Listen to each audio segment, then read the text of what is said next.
Hey guys, and it's Botson back with Botson Racing, and I'm back with day 3 after missing day 2, and rightly so, because the card at Goodwood was really poor. There wasn't really much value. Again, I wouldn't have had a good day. I wasn't confident in my selections, and I thought I'd rather not put one out because, again, wasn't confident than put one out and say they all lose, because I know that I wasn't, that confident on the tips. Anyway, I'm back with day 3, raring to go, and I think the card has got some tremendous value this day, and I definitely think there's a chance we can have plenty of winners today. Again, a few things to take note of yesterday. Horses drawn low definitely seem to be winning more than horses drawn middle to high. Ground's been changed to good to firm as well. Another thing to keep an eye on. On the first day it was listed as good, and throughout the day it kept changing, and now it's settled to good to firm now, and hopefully it will stay like that, because some horses prefer this ground that I like the look of. Anyway, let's get into the first race of Glorious Goodwood, and I can't look past V-Sight and Warren Point. Again, both these horses just a straight win. Definitely think if one of them wins, we make profit, and that's how it's going to work. But yeah, I think these both have a great chance. I'd happy to not take on the Qatar horse, Migdam, and I'm happy with Warren Point and V-Sight. Warren Point, again, got really nice form behind Wild Crusade. Yes, it was 2 lengths, but again, stepping back down to trip, I think will suit. Wild Crusade, again, has got some nice form boosted, and again, 5-1's a bit of an overprice as well. I got him at 13-2 each way, but I think 5-1's a bit too short to back each way, so I would suggest backing this straight to win, and there's no reason why it won't be shorter before the off as well. V-Sight is another one. He's a stone less than the main dangers, Migdam and Warren Point, and again, on seasonal debut, won quite comfortably, and again, there's no reason why to suggest this horse can't repeat that form again in this race.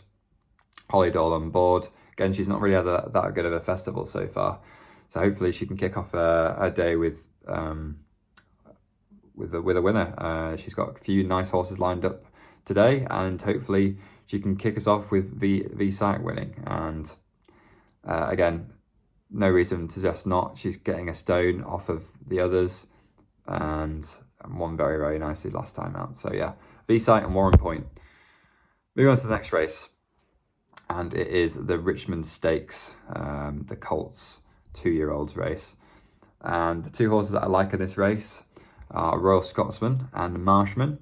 I'm happy to oppose of Chateau, just because Buick always seems to deliver Chateau late or squeeze him, and he's always asking for a lot from Chateau. Again, I don't like the form too much from Chateau. I guess the form's decent behind Little Brown Bear, and he's won next time out quite convincingly.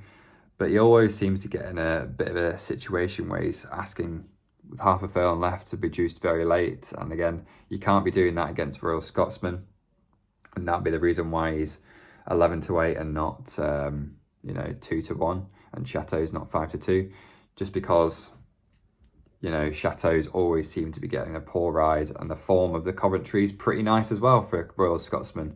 Paul and Oliver Cole know what they're doing. They're very shrewd with where they send the horses, and this is one of the best horses they've had in a while. So there's no reason to suggest why this horse won't win. They've picked this race for a reason, and I think what a race to go win at Goodwood. It will just look very nice for them getting a win, and again, they haven't had that sort of horse in a while. Jim Crowley on board again, previous champion jockey. He's going to want to win quite a few races, is Crowley, especially after Baid, and again, this should be a breeze for him. The other one is Marshman, as I said, I just mentioned about a minute ago, and again, Carl Berkshire are in banging form. You can never take too much of a chance on 2-year-olds at that yard, and obviously he's put this horse in with a reason. Not like he doesn't want to run it just for random reasons. He runs these horses for a reason, and he targets them well. Definitely caught the eye last time. Won very comfortably in a Class 5 over 6 furlongs air. You know, coming all the way from over to Goodwood, it's quite a big trip, and there's a reason why he's come all this way. Not for just to enter it and to see how it runs. It definitely thinks he's got a chance, and at 16s, there's value there, and it's obviously been supported as well. It was 25s now into 16s. Some bookies offering top 4, but majority top 3. And hopefully we can get a place with Marshman. Obviously, it's a bit of a punt. Again, two-year-old forms, not the greatest to read, and you never know how much a horse is going to progress. But again, 16s just seems a bit too much, and especially with the yard flying at the moment. Okay, moving on to the next race. It is the Golden Stakes. New London is the nap for me. Definitely can't see this thing still staying at 7-4. The only question about this horse, obviously last time out won very, very nicely in a handicap, in a Class 2 handicap. The iffy part is where you read the form about when he was up a trip back up to 1 mile 4, and he lost 6 lengths to Change of the Guard. And my argument is that he has definitely come on from that run. Definitely think the stamina is not a bad thing. He did get very badly beaten, and then there's horses in here that we've got Derby form that have come ahead of Changing of the Guard, like Hu Yo Mao. But I'm happy to pose those horses, just because, again, New London won very, very nicely last time out on good to firm ground over 10 furlongs. Yes, he's back up to 12 furlongs, but as I said, the distance isn't a bad thing, and he did come second, and I definitely think he's improved quite a lot, and hopefully Buick will give this horse a peach of a ride. It is nap worthy. I do think it will win, but I said the main danger isn't Hu Yo Mao, in my opinion. It isn't West Wind Blows. It is Grand Alliance. This horse narrowly lost to Change of the Guard, and again, probably should have won that race. Now, obviously, New London's finished 6 lengths behind Change of the Guard in its penultimate race. This horse is, you know, within Change of the Guard, within that sort of distance. So there's no reason to suggest why this horse can't go out and have a chance at winning this race for sure.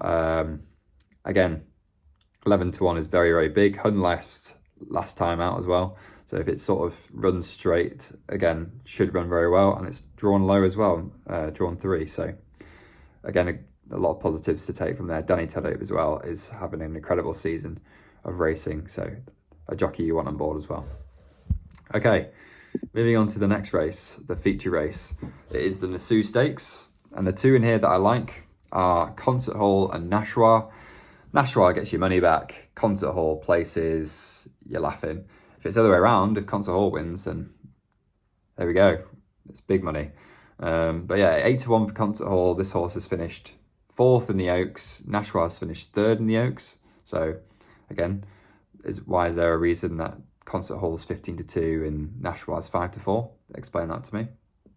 But again, Concert Hall's had some nice form in the past. Oaks, Derby, finishing behind Tuesday. And yeah, I mean, there's no reason to suggest this horse can't win. I mean, it's heavily overpriced still at 8-1. I think this should be around about a 6-1 shot. Don't really like Dream Loper and Lilac Road. Again, Concert Hall, I think, is the main danger in this race. Ryan Moore's on board again. You can't really complain with that. And yeah, I mean, it's very interesting because I don't understand why it's so big. She's a horse to keep an eye on, seeing where the money goes.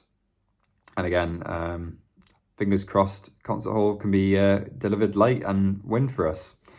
Nashua right now, it's just drifted to 11-8, funny enough. Let's see what bookmaker that is. Paddy Power, Skybet and Betfair have all got 11-8 for Nashua. So it really has been a bit of a drift on this thing. It was 4-7 not long ago at Antipost. So it is very interesting that the horse can go from 4-7 out to 11-8. A lot of layers, people that don't want to or don't think this is going to win. I do think it's a I do think it's going to win, but I think the value is not there. It probably will be going in a favourites acca with Royal Scotsman and New London. And yeah, 11 to 8 is a bit short, but you know, as I said, it's probably going into a favourites acca, and I'll probably be back in it straight win as well. So we'll see what happens. But again, Nashua and Concert Hall in the Nasu Stakes. Moving to the next race, it's the 2-year-old Nursery Handicap. Again, a very hard race to call because you can't really predict what these 2-year-olds are going to do, how they're going to progress. The two I like are Centre Court and Far Shot. Let's keep this brief on this one. Centre Court, again, ran on the all-weather. Don't think that's his ground, to be honest. There's no reason to suggest stepping up to trip to 7 furlongs won't be a bad thing.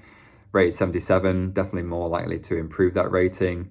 Racing Post got a rating of 93, so definitely more to come of this thing.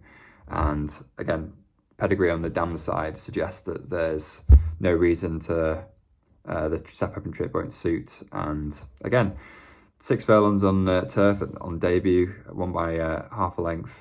Again, quite nicely. All weather sometimes never suits. So fingers crossed Centre Court can run a decent race. Currently 10 to 1, top 4 or top 5 with some firms, and worth a shot. Far Shot as well, again, worth a shot, funny enough.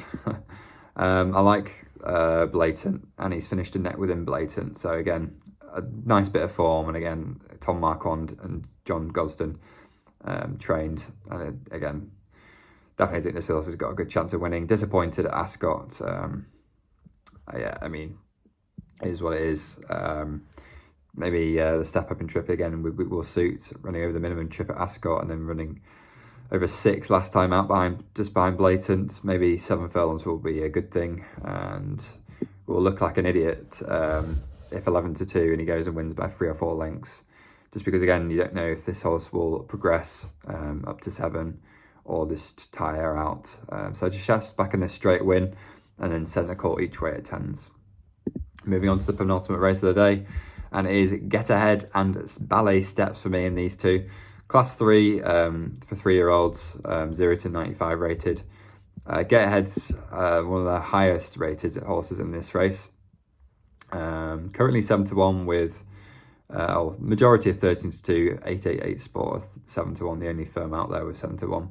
But majority of 13 to 2. And this horse has got very nice form. Like the form last time out over at Ascot, finishing 3.5 lengths behind Mountain Peak. Mountain Peak's a nice horse, and he was travelling quite well at Get Ahead. But this horse has raced in listed races for fillies quite a few times and finished 3rd quite every time. And again, rated 91, back off a winnable mark or a winnable mark for its rating, it should suggest. Again, Racing Post got this rated over 100, and yeah, the only issue is obviously the weight difference. It is pretty much top weight, and yeah, I mean, hopefully Avon Kirby can give it a peach of a ride. No reason to suggest why this horse can't win, and 7 to 1 is a massive price, 13 to 2 is a massive price, and I'd suggest going each way because there are a lot of horses running in this race. Top 5 on offer with Sky and Paddy Power. Moving on, I forgot about the other horse, Ballet Steps. Yes, this is a bit of a punt, this one. Keep your stakes low on this one. Currently 22s now. Really impressive debut win, seasonal debut win last time, this year I should say. Over 5 furlongs on good to soft. Really hasn't come anywhere near to repeating that form last 2 times. It's had a bit of a break, 3 weeks, 4 weeks break, which hopefully is enough. It's a punt because you never know what happens to horses. They come out flying sometimes, or they just have really bad days. So it's more of a punt, and hopefully Danny Tudhope on board can sort of get this horse going to what it did on that race over Nottingham. It really was impressive. Obviously, weighed a lot lower as well, rated 82. Drawn 4 as well, same as Get Ahead, he's drawn 1. The low draw is a good thing, and again, not a bad thing to be drawn because a lot of the winners yesterday were drawn low. Moving on to the last race of the day, again, 2 horses. Again, you can't really tell what's going to happen in this race because there's either debutants or there's horses that have only run one race in here, and again, it's hard to pick out. I'm gonna go with Miss Dynamic here in this race, the Cracksman Cracksman horse, and a horse by Frankel over 7 furlongs.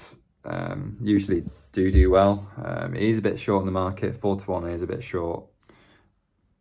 You never know what happens with these Frankel horses, whether they come out flying, whether they flop. But Frankel's been doing quite well this season, and again, 4-1 poke. You never know what's going to happen. It's value. It's not value. It's a 2-year-old race who's a debutant. So, you know, it's worth checking the market if it's coming during the day or not. But yeah, 4-1 for Miss Dynamic. And the other horse in here is a massive shot at 50s, is Barlow. Now, last time out, this only horse ran once over 6 furlongs. There's no reason to suggest why the step up and trip won't suit, but again, the form isn't that great. But I do think Barlow can come on for that run. There's no reason why to suggest this horse can't progress. Again, Liberation Bay he came second to, but a lot of things went wrong in that race and he still finished second. He's ran very, very green, and hopefully he's learned a few things from that run. And again, as I said, 50-1 is a massive shot for a horse that's got potential to progress. Stamina is not an issue. The pedigree suggests it can go up to 7. So again, no reason to suggest why it can't go. And again, top 4, I probably would go with Sky. They're only offering top 5, the only firm offering top 5, and they're 40s. So again, I think that's worth a punt. Barlow. And that concludes the tips for today. I've waffled on for too long, but hopefully we have a good day today. Hopefully we can get back into the profit. We lost 3.5 points of profit on the first day. Obviously no tips in the second day. So we're down overall 3.5 points of profit. So hopefully we can get that back into the pluses with a good day today. Cheers guys, and I'll see you tomorrow. Bye.